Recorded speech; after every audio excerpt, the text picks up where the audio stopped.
بسم الله الرحمن الرحيم.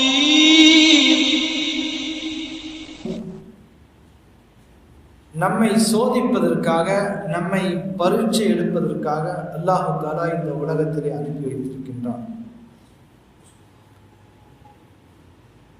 எனவே மனித வாழ்க்கையிலே நாம் சந்திக்கக்கூடிய ஒவ்வொரு விஷயங்களும் எதிரும் புதிருமாகத்தான் இருக்கும். எப்படி ஆரோக்கியம் என்பதற்கு எதிராக நோய் என்பது இருக்கின்றதோ, லாபம் என்பதற்கு எதிராக நஷ்டம் என்று ஒன்று இருக்கின்றதோ, அதே போன்று இன்பம் என்பதற்கு எதிராக துன்பம், மகிழ்ச்சி என்பதற்கு எதிராக கவலை, செல்வ நிலை என்பதற்கு எதிராக ஏழ்மை நிலை, இப்படியாக பல நிலைகளை நாம் ஒவ்வொரு நாளும் சந்தித்துக் கொண்டே வருகின்றோம். லாபம், நஷ்டம், இன்பம், துன்பம், கவலை, மகிழ்ச்சி என்பதாக பல நிலைகளை சந்தித்துதான் வருகின்றோம் ஒவ்வொரு மனிதர்கள். பொதுவாக மனிதனுடைய இயல்பு என்ன தெரியுங்களா? எனக்கு இன்பம் மட்டும்தான் வர வேண்டும், எனக்கு கவலை என்பது இருக்கக்கூடாது, நான் துக்கப்படக்கூடாது, நான் நஷ்டமடையக்கூடாது, நான் நோய்வாய்ப்படக்கூடாது. பொதுவான மனிதனுடைய இயல்பு இதுதான். மகிழ்ச்சி மட்டுமே அவனுடைய வாழ்க்கையாக இருக்க வேண்டும். இதற்கு எதிராக இருக்கக்கூடிய எதுவுமே என்னை அடையக்கூடாது என்று மனிதனுடைய இயல்பாக இருக்கின்றது. ஆனால் அல்லாஹ் தஆலா அப்படி ஆக்கவில்லை இந்த உலகத்தை. சிலர் துன்பங்களை கொண்டு சோதிக்கின்றான், சிலர் மகிழ்ச்சிகளை கொடுத்து அல்லாஹ் தஆலா அவர்களை குதூகலப்படுத்துகின்றான். நாம் ஒரு தெருவாக நடந்து சென்றோம் என்று சொன்னால் அதிலே பல 100 வீடுகள் இருக்கும். அதிலே ஒவ்வொரு வீட்டிலும் ஒரு விதமான விஷயங்கள் நடந்து கொண்டிருக்கும். சில வீடுகளிலே திருமணம் போன்ற மகிழ்ச்சிகரமான விஷயங்கள் அவர்கள் ஈடுபட்டு கொண்டிருப்பார்கள். இன்னும் சில வீடுகளிலே துக்ககரமான விஷயங்கள் நடந்து கொண்டிருக்கும். சில வீடுகளிலே மகிழ்ச்சியாக இருப்பார்கள், சில வீடுகளில் நோயின் காரணமாக துக்கத்திலே ஆழ்ந்திருப்பார். இப்படி பார்க்கிறோமல்லோ, இப்படித்தான் மனிதனுடைய வாழ்க்கை என்பது இப்படித்தான் எல்லாமே கலந்து இருக்கும். இன்பம், துன்பம், பசி, பட்டினி, நோய் என எல்லாமே கலந்துதான் மனிதனுடைய வாழ்க்கை. ஒரு ரயிலிலே பயணம் செய்கின்றோம். அதில் எத்தனை பேர் எத்தனை நோக்கத்திற்கு பயணம் செய்வார்கள் நாம் யோசித்து பார்க்க வேண்டும். சிலர் மகிழ்ச்சியான செய்தியை கேட்டு அந்த ரயிலிலே பயணம் செய்வார்கள், மகிழ்ச்சிகரமாக செய்வார்கள். சிலர் துக்க செய்தி வந்ததின் காரணமாக அந்த ரயிலிலே பயணம் செய்வார்கள். லாபத்தை அடைந்து விட்டோம் என்ற குதூகலத்திலே பயணம் செய்வார்கள். சிலர் நஷ்டமாகிவிட்டதே, இனி நாம் திரும்ப வேண்டியதுதான் ஊர் என்று ஊர் திரும்புவார்கள். ஒரு ரயிலிலே பயணம் செய்பவருடைய மனநிலை இத்தனை பேருக்கு இத்தனை நிலைகள் மாறுபடுகின்றது என்று சொன்னால் அல்லாஹ் தஆலா இந்த நிலைகளை மனிதனுக்கு அல்லாஹ் தான் கொடுக்கின்றான். எனவே கண்ணியமிக்கவர்களே, அல்லாஹ்வின் நல்ல அடியார்களே, இன்பம் மட்டும்தான் என் வாழ்க்கை என்று யாரும் முடிவு செய்ய முடியாது. ஏனென்றால் இது அல்லாஹ் தஆலா இப்படித்தான் ஆக்கியிருக்கின்றான் இந்த உலகத்திலே. எனக்கு இன்பம் மட்டும்தான் வேண்டும், கவலை இருக்கக்கூடாது என்று சொன்னால் அந்த உலகம் எதுங்க? அந்த உலகம் சொர்க்கம் மட்டுமே. அது இந்த உலகத்திலே காண முடியாது. அந்த உலகம் சொர்க்கம் மட்டும்தான். அங்கு கவலை இருக்காது, துன்பம் இருக்காது, நோய் இருக்காது, பசி வராது, மனிதனுக்கு எதிரான எதுவுமே இருக்காது. நிலையான எப்பொழுதுமே மகிழ்ச்சி தான், எப்பொழுதுமே குதூகலம் தான், எப்பொழுதுமே நோயில்லாத ஒரு ஆரோக்கியமான நிலைதான். அந்த உலகம் சொர்க்கம் மட்டும்தான். ஆனால் இந்த உலகத்தில் வாழும் நாம் பல சோதனைகளையும் கஷ்டங்களையும் சந்தித்துத்தான் ஆக வேண்டும். அதை சந்திக்கக்கூடிய நேரத்திலே எப்பொழுதும் மனிதன் நிராசை ஆகிவிடக் கூடாது என்றுதான் குர்ஆன் சொல்லுகின்றது. இவைகளை சந்திக்கக்கூடிய நேரத்திலே அவநம்பிக்கையான வார்த்தைகள் வாயிலே வந்து விடக்கூடாது. அதை சந்திக்கக்கூடிய நேரத்திலே அவன் நிராசை ஆகிவிடக்கூடாது. என்னடா வாழ்க்கை இது, என் மீது எப்ப பார்த்தாலும் கஷ்டம்தான் இருக்கின்றது. என்னவோ அந்த மனிதன் வாழ்க்கையில் இன்பத்தையே சந்திக்காதவன் மாதிரி என்ன செய்வாங்க, துன்பமான நேரத்திலே சொல்லுவான். என்ன சொல்லுவான், என்னடா வாழ்க்கை, எப்ப பார்த்தாலும் கஷ்டம்தான், எப்ப பார்த்தாலும் நோய்தான் என்று மனிதன் அவன் கஷ்டமே இன்பமே அனுபவிக்காததை போன்று சொல்லுவான். ஆனால் அப்படி நிராசை ஆகக்கூடாது என்று தான் அல்லாஹ் தஆலா சொல்லுவான். ஏனென்று சொன்னால் எந்த ஆத்மாவையும் அல்லாஹ் தஆலா அவனுடைய கஷ்டத்தை மீறி, எந்த ஆத்மா அவனுடைய சக்தியை மீறி எந்த ஆத்மாவையும் சோதிப்பது கிடையாது. லா யுகல்லிஃபுல்லாஹு நஃப்ஸன் இல்லா உஸ்அஹா என்று குர்ஆன் சொல்லுகின்றது. எந்த ஆத்மாவையும் அவனுடைய சக்திக்கு மீறிய சோதனையை கஷ்டத்தை அல்லாஹ் தஆலா கொடுப்பது கிடையாது. அவனுக்கு தெரியும் இவனுக்கு எவ்வளவு கஷ்டம் கொடுத்தால் தாங்குவான் என்பதாக அல்லாஹ்விற்கு தெரியும். எனவேதான் அதற்கு ஏற்றார் போல் என்ன செய்வான், அல்லாஹ் தஆலா அவனுக்கு கஷ்டங்களையும் சோதனைகளையும் கொடுப்பான்.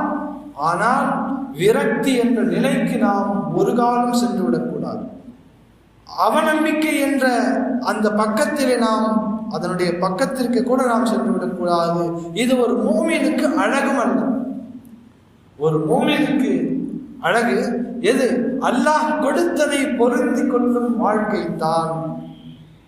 எத்தனை பெரிய சோதனைகளை சந்தித்தாலும் இது எனக்கு அல்லாஹ் கொடுத்தான், அல்லாஹ்வே எடுப்பான், அவன் எனக்கு எல்லா விதமான நன்மைகளையும் செய்ய அவனே எனக்கு போதுமானவன், ஹஸ்புனல்லாஹ் நிஅமல் வக்கீல் வ நிஅமல் மௌலா, அல்லாஹ் எனக்கு போதுமானவன், அல்லாஹ் எனக்கு பாதுகாவலன் என்ற வார்த்தைகள் மட்டும்தான் நம்முடைய சோதனையான நேரத்திலே, கஷ்டமான நேரத்திலே, நஷ்டமான நேரத்திலே நம்முடைய வாயிலிருந்து வரக்கூடிய வார்த்தைகள் இதுவாகத்தான் இருக்க வேண்டும். இதற்கு மாற்றமாக அல்லாஹ் எனக்கு இவ்வளவு கஷ்டத்தை கொடுக்கிறானே இப்படி என்று நான் நிராசை கொள்வதும், அவநம்பிக்கை அல்லாஹ் மீதுள்ள நம்பிக்கையிலே சற்று குறைந்து விடுவதும் நம்மிடத்து ஒரு காலம் வந்துவிடக்கூடாது. உறுதியான ஈமானுடன் இருக்க வேண்டும். அதில் தான் அல்லாஹ் தஆலா வெற்றியை வைத்துள்ளான். எத்தனை பெரிய சோதனைகளை சந்தித்தாலும் இது அல்லாஹ் எனக்கு கொடுத்தது என்ற உறுதியான நம்பிக்கை இருக்கின்றதே, இதுதான் மனிதனை சரியான வாழ்க்கைக்கு கொண்டு செல்லும். இதற்கு சான்றிதழ்கள் தான் குர்ஆன் ஷரீஃப் அல்லாஹ் தஆலா பல நபிமார்களுடைய சரித்திரத்தை எல்லாம் சொல்லி காட்டுகிறார், வாழ்க்கை வரலாற்றை சொல்லி காட்டுகிறார். எத்தனை பெரிய சோதனைகள் கொடுக்கப்பட்டார்கள் இந்த நபிமார்கள். அந்த நேரத்திலே கூட அவர்கள் ஒரே ஒரு வார்த்தையை கூட தன்னுடைய நாவிலிருந்து இது எனக்கு கஷ்டமாக இருக்கின்றதே, இது எனக்கு சிரமமாக வந்துவிட்டதே என்று அவர்கள் புலம்பவில்லை. நபி அய்யூப் அலைஹிஸ்ஸலாம் அவர்களை பற்றி குர்ஆன் பிரஸ்தாபிக்கின்றது. அன்னி மஸ்ஸனிய துர் வ அன்த அர்ஹமுர் ராஹிமீன் இதனாதா வ அய்யூப் இதனாதா ரப்பஹு அன்னி மஸ்ஸனிய துர் வ அன்த அர்ஹமுர் ராஹிமீன் என்பதாக குர்ஆன் சொல்லுகின்றது. அய்யூப் அலைஹிஸ்ஸலாம் எத்தனை பெரிய சிறப்பிற்குரிய நபி, செல்வ நிலையிலே வாழ்ந்தவர்கள். தன்னுடைய 70 ஆண்டு காலம் எப்படிப்பட்ட வாழ்க்கையை வாழ்ந்தார்கள் என்று சொன்னால், மிகப்பெரிய செல்வ சீமாட்டியாக இருந்தார்கள், மிக செல்வத்திலே இருந்தார்கள், அவர்களுக்கு எந்த விதமான குறையும் இல்லை, அழகான மனைவி, குழந்தைகள், இப்படியாக பலவிதமான வாழ்க்கையினுடைய எல்லா விதமான அந்த இதை வைத்துக் கொண்டு என்ன செய்தார்கள், அவர்கள் வாழ்ந்து கொண்டிருந்தார்கள், இன்பமான ஒரு வாழ்க்கையை வாழ்ந்து கொண்டிருந்தார்கள். அவர்களுக்கு எந்த விதமான கஷ்டமும் ஏற்படவில்லை. அல்லாஹ் தஆலா அவர்களை சோதிக்க நினைத்தான். 70வது வயதிலே அவர்களுக்கு அல்லாஹ் தஆலா எல்லா விதமான செல்வத்தையும் கொஞ்சம் கொஞ்சமாக குறைக்க ஆரம்பிக்கின்றான். சோதனை, கொடுக்கப்பட்ட பிள்ளைகளை எல்லாம் ஒவ்வொன்றாக அல்லாஹ் தஆலா எடுக்கின்றான். கடைசியாக அவர்களுக்கு உடல் ரீதியான நோயை கொடுக்கின்றான். எப்படிப்பட்ட நோய் என்று சொன்னால், இதுவரைக்கும் யாருமே கண்டிட முடியாத மிக கடுமையான வியாதியை அல்லாஹ் தஆலா அவருக்கு கொடுக்கின்றான். உடல் முழுக்க கொப்பளங்கள், அவர்களால் எந்த விதமான வேலைகளையும் செய்ய முடியாது, கடுமையான வியாதி. எப்படி இருந்தவர், மிகவும் சந்தோஷமான வாழ்க்கை வாழ்ந்தவர், செல்வ நிலையிலே இருந்தவர்கள், அய்யூப் அலைஹிஸ்ஸலாம் அவர்கள் எந்த விதமான குறைவும் இல்லாத வாழ்க்கை வாழ்ந்தவர்களுக்கு அல்லாஹ் தஆலா சோதனையை கொடுக்கின்றான். இதுதான், இங்குதான் நாம் யோசிக்க வேண்டும், இங்குதான் நாம் சற்று சிந்திக்க வேண்டும்.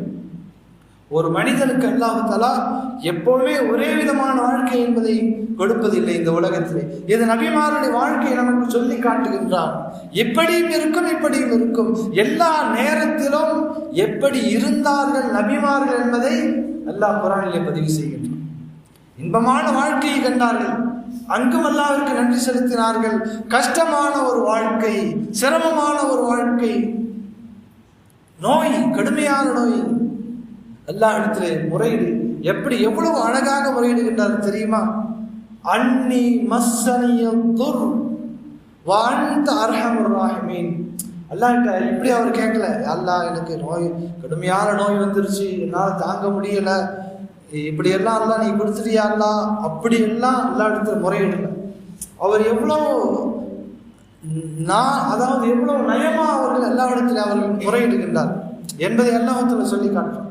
அன்னி மஸ்ஸனியதுர், அல்லாஹ் என்னை ஒரு துன்பம் வந்து அடைந்து விட்டது,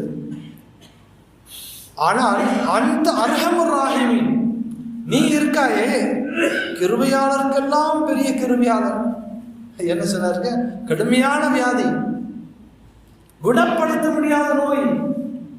இந்த நேரத்தில் அல்லாஹ் எனக்கு ஒரு சோதனை என்னை தீண்டி விட்டது, துன்பம் என்னை தீண்டி விட்டது. அந்த அர்ஹமுர் ராஹிமீன், ஆனால் நீயோ அர்ஹமுர் ராஹிமீன், கிருபையாளருக்கெல்லாம் மிகப்பெரிய கிருபையாளனாக இருக்கின்றாய் என்று அல்லாஹ்வை புகழ்ந்தார்கள். அல்லாஹ் தஆலா அவருடைய நோயை படிப்படியாக நிவர்த்தி செய்தான் என்பதாக குர்ஆன் சொல்லுகின்றது.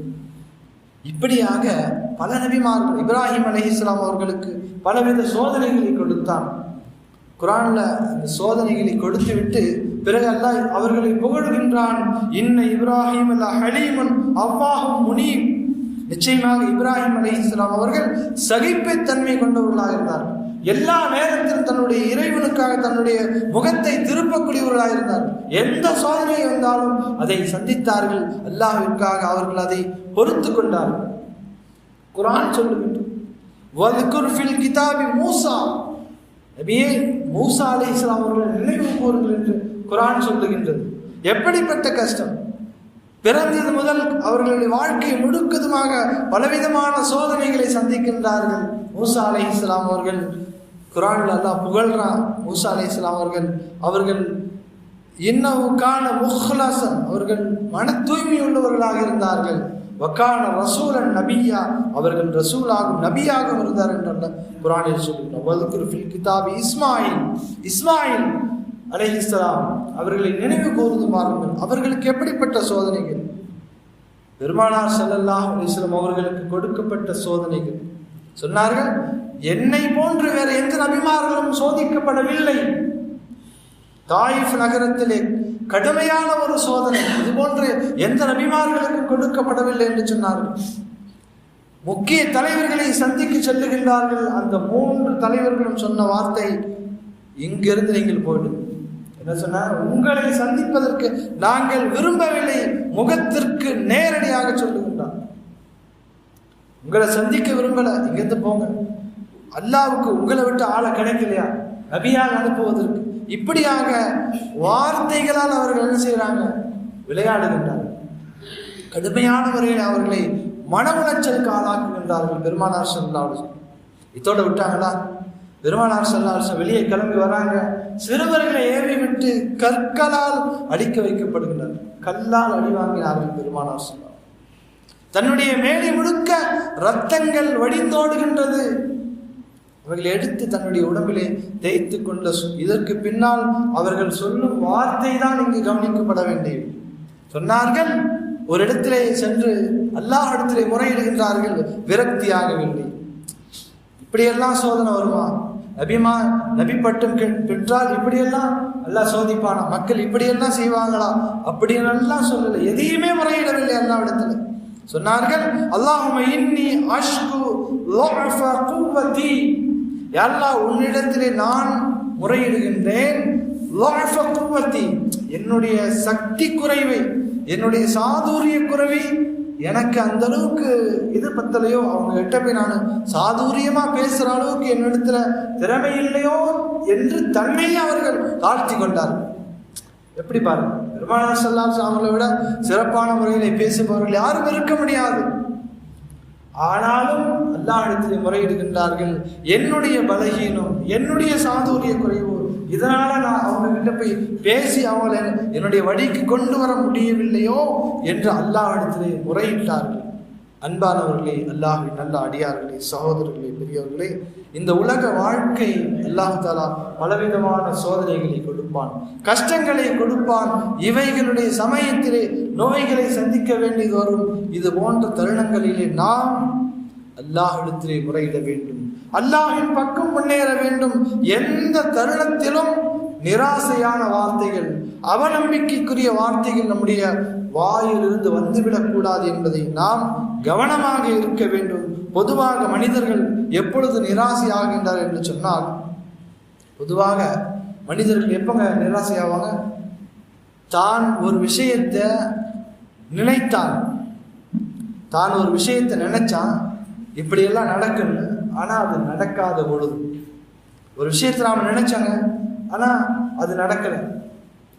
ஒரு விஷயத்தை நாம் இப்படித்தான் நடக்குன்னு நாம் நினைக்கவே இல்லை, ஆனால் அப்படி நடந்துருச்சு. இது போன்ற தருணங்களில் மனிதர் என்ன செய்யறாங்க? நிராசையாகும். ஆனால் அந்த நேரத்தில் நாம் சொல்ல வேண்டிய வார்த்தை குர்ஆன் சொல்லிக் கொடுக்கின்றது, குல் லை யுஸீபனா இல்லா மா கதபல்லாஹு லனா ஹுவ மௌலானா வ அலல்லாஹி ஃபல்யதவக்கலில் முஃமினூன். குர்ஆன் நமக்கு சொல்லிக் கொடுக்கின்றது, இது போன்ற துன்பமான நேரங்களிலே, சோதனையான நேரங்களிலே சொல்லுங்கள், நபியே நீங்கள் சொல்லுங்கள், லை யுஸீபனா இல்லா மா கதபல்லாஹு லனா, எங்களுக்கு ஏற்பட்ட, எங்களுக்கு வந்திருக்கின்ற இந்த சோதனைகள் அல்லாஹ்வே நீ எழுதி வைத்ததுதான், நீ எழுதாதது எந்த ஒன்றும் எங்களை அடையாது. எனவே எது ஒன்றை நாங்கள் சந்திக்கின்றோமோ அது யா அல்லாஹ் நீ எழுதியதுதான். ஹுவ மௌலானா, யா அல்லாஹ் நீயே எங்களுக்கு பாதுகாவலன். வ அலல்லாஹி ஃபல்யதவக்கலில் முஃமினூன், முஃமினீன்கள் அல்லாஹ்வின் மீது மட்டுமே நம்பிக்கை வைப்பார்கள் என்ற இந்த நம்பிக்கையான செய்தியை எந்த நேரத்தில் அங்கே சொல்லணும்? நமக்கு ஏற்பட்ட சோதனையின் போது, நமக்கு ஏற்பட்ட கஷ்டத்தின் பொழுது நாம் அல்லாஹ்வை முன்னோக்கியவர்களாக, அல்லாஹ்விடத்திலே கையேந்தியவர்களாக நாம் இருக்க வேண்டும். எந்த சோதனையின் போதும் அல்லாஹ்வை விட்டு நாம தள்ளக்கூடாது. இன்பமான நேரத்திலும் நாம் அல்லாஹ்வை நினைக்க வேண்டும்.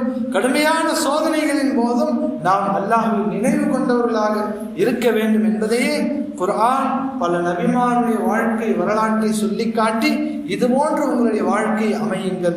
எந்த தருணத்திலும் விரக்தி, அவநம்பிக்கை, எதிர்மறையான வார்த்தைகள் நாம என்ன செஞ்சிருக்கூடாதுங்க, நம்முடைய வார்த்தையிலிருந்து வந்துடக்கூடாது. எப்பொழுதுமே நேர்மறையான வார்த்தைகள், சரியான வார்த்தைகள், அல்லாஹ் மீதுள்ள நம்பிக்கையான வார்த்தைகளை சொல்ல வேண்டும் என்பதே அல் குர்ஆன் நமக்கு போதனையாக போதிக்கின்றது. வல்ல அல்லாஹ் நம் அனைவருக்கும் இது போன்ற போதனைகளை உண்மையான முறையிலே எடுத்து, நபிமாருடைய தூய்மையான வாழ்க்கை நம்முடைய வாழ்க்கையில் எடுத்து நடக்கக்கூடிய நன்மக்களாக அல்லாஹ் நம் அனைவரையும் ஆக்கி அருள் புரிவானாக. ஆமீன். வாஹிர் தஅவானா அல்ஹம்துலில்லாஹி ரப்பில் ஆலமீன். அஸ்ஸலாமு அலைக்கும் வரஹ்மத்துல்லாஹி வபரகாத்துஹு.